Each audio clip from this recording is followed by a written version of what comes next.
Lake George Battlefield Moments, a production of Lake George Battlefield Park Alliance, preserving our area's incredible history. Here's the president of Lake George Battlefield Park Alliance, John DeNuzzo. Welcome to Lake George Battlefield Moments. This is John DeNuzzo of the Lake George Battlefield Park Alliance. Our guest is Sean Kelleher, municipal historian of the town of Saratoga and vice chair of the Saratoga County 250th Commission. First of all, Sean, Saratoga County is really going all out to promote the county's prominent role in the American Revolution. Was that a hard sell to county government leaders, or did they immediately get it as far as the benefits from heritage tourism go? I've been very fortunate that our county government got it. I've been involved in doing reenactments for 50 years, organizing them for close to 30 years now, and I've never worked with a better team. Part of it is the leadership of our county historian, our chair, Lauren Roberts, but we have so much support from the county administration, from our board of supervisors, from other organizations, including the Park Service, the Sons of the American Revolution, the Daughters of the American Revolution, and just community members. It's been absolutely great. And then within our community, our villages are involved in this. Our town is involved with it. We had to do an awful lot of work to get that Knox event up and going. And I just sat there Friday afternoon thinking, because I did a Knox event 25 years ago, and it wasn't anything like this. We had so much more going on, so many more people involved, and all levels of government. Friday morning, I could sit there and watch the village, the town, and the county, all the municipal employees working together to prepare the site to welcome the public. And it's just fantastic. So we're really, really excited about it. No, I don't blame you. The county and many of the communities really embraced the number of 250th programs last year. Did anything surprise you about what worked especially well or what didn't? Well, I'm going to let a little cat out of the bag here and say it really was Lauren Roberts who kind of pulled us all together. As I said, I did a Knox event 25 years ago. We got a team of oxen. We got some reenactors together from Rhode Island and Connecticut. Canada. We had to go a little far to grab them. And we had a nice event in Schuylerville and in Stillwater, but we really didn't have much public involved. We certainly didn't have the BOCES involved. We certainly didn't have the multiple county effort involved. And Lauren saw that we could do an awful lot more, and she started putting it together. And I think one of the first keys was getting the school kids involved through the BOCES, making the sleds. And then she was able to leverage that to bring the State Museum involved and say that they're going to take one of these sleds and they're going to put it into their permanent collection. Once you start doing things like that, and then this concept that I've worked with in the past, and I'm so proud that our county has bought into it, is this partnerships beyond county lines. So our partnership with you guys up in Warren County and in Washington County and then down into Albany County really was fantastic. And then it gets extended. You know, we had an awful lot of support, good words and efforts from Rev 250 out of the Boston area. I just did an event, I guess it was 2 weeks ago now, down in Columbia County. And the Columbia County folks are very excited and very much wanted to be involved. And we did, of course, have Rensselaer County involved. I just didn't make any of the Rensselaer County events. But it really has been wonderful. And it's been local governments leading the way with a state partnership. Our state parks are fantastic. So the work that we did at both the Cralo House and up at Crown Point and then the Schuyler Mansion were all very, very nice and really exciting. Well, I think it's very gracious and appropriate that you highlight Lauren Roberts' role. I mean, she's a rock star in the history community and a great career now and certainly in the future.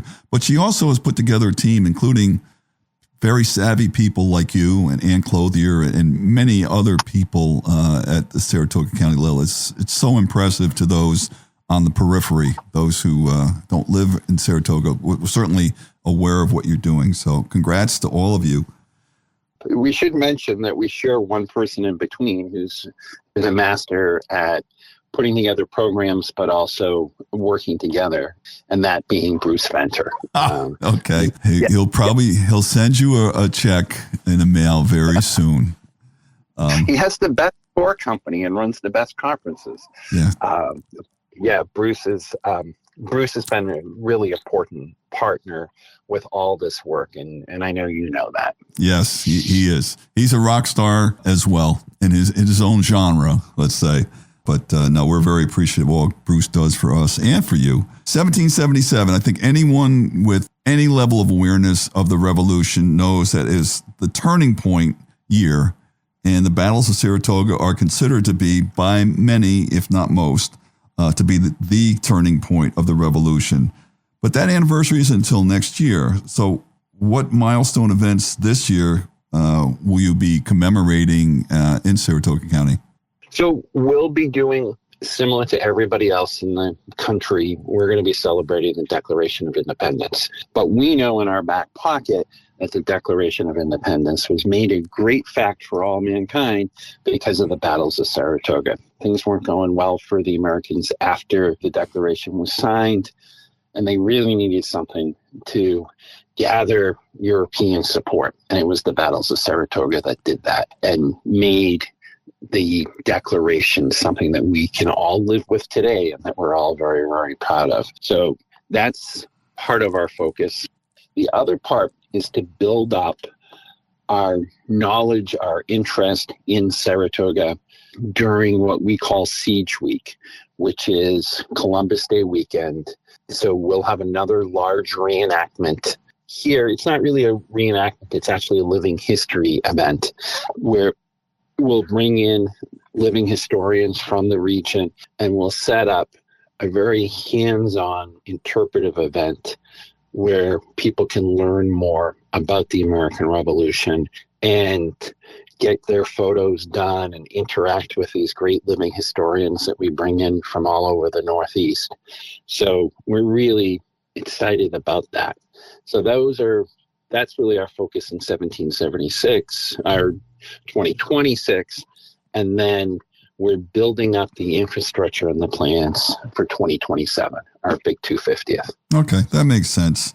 Now, the next logical, in my mind anyway, question, what can you share in terms of afterwards 2027 events? And are there other things in 28, 29, et cetera, that you think they'll be doing?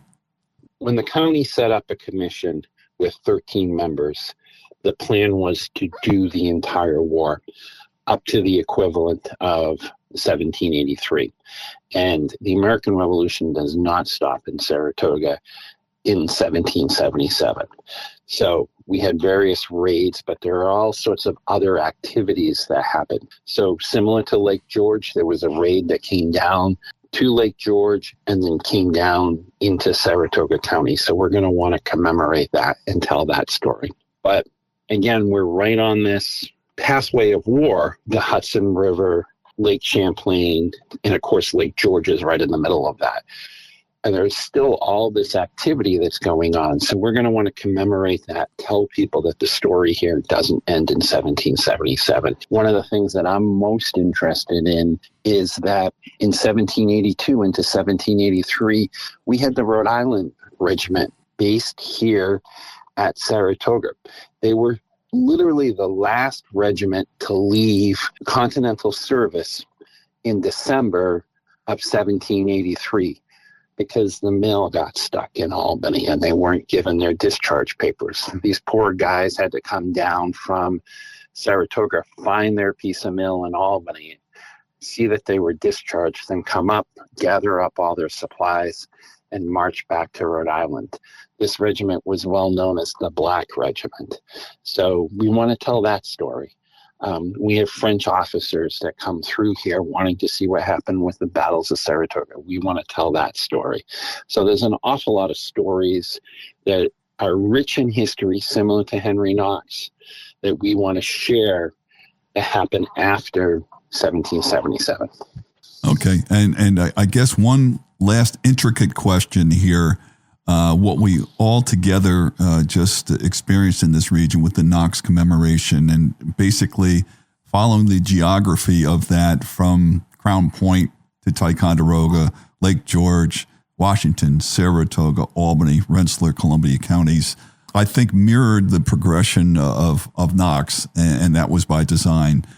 For next year, 2027, do you envision that similar scale, that Burgoyne's path south from Canada as far as the Battles of Saratoga that will similarly replicate his progression, or is it too soon to tell? I think it's too soon to tell. I see some early partnerships being developed that has me very, very excited and interested in those. We have a lot more events that are going to be going on at New York State sites, thinking of the events in the Mohawk Valley, but also the Bennington. So we're hoping that we can continue with our current partnership. What has changed about this is that Saratoga 250 has really developed a very, very strong marketing arm. So we can go to other partners, whether that be commercial partners or non-commercial partners, and say, hey, we got a pretty strong reach here. And we have these tools, and maybe we can work out a partnership where we can kind of all work together and amplify this and tell similar stories together. I'm very, very proud of our not-for-profit campaign for Saratoga 250. And when you look at some of their information and their social media, they're doing better than many state organizations in much more populous areas. So we're punching way above our county weight, and we'd like to start to use that to develop more partnerships. Okay. Well, thank you, Sean. Very enlightening. How can people stay informed on all the 250th anniversary activities Saratoga County is presenting? Yeah, so we have a really dynamic website called Saratoga250.com. We put up all sorts of information there. We have a very strong mailing list, which I encourage everybody to sign up for. And also off of that page is our brand new app, which will help people get around within the region, but they can also get these new stories that we're telling that will show right up on your smart devices. So let's say you're along the Hudson River and you see one of our signs, you can stop there and you can see what history happened on that ground that you're at. So we're really excited about that going forward. We're also developing a new visitor center that hopefully within a year we'll have that up and going, based right in Schuylerville. Okay, great. Sean Kelleher, we thank you and appreciate you spending time with us to share all the excitement that's coming in Saratoga County for the 250th anniversary activities and other things. Thank you so much, Sean. You're welcome, John. All right, our website is lakegeorgebattlefield.org. We thank you for being a part of our history. Lake George Battlefield Moments, a production of Lake George Battlefield Park Alliance, preserving our area's incredible history. For more information or to check out the latest podcast, go to lakegeorgebattlefield.org and listen live on Saturday mornings to Lake George Battlefield Moments on 93.5 Lake FM.